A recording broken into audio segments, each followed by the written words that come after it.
benim her zaman dönmez gururum. Kollarıma güç veren varım ata.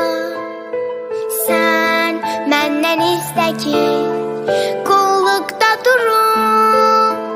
Her sözüne can feda varım ata. Zəhmətimi çəkmisən öpüb illəri.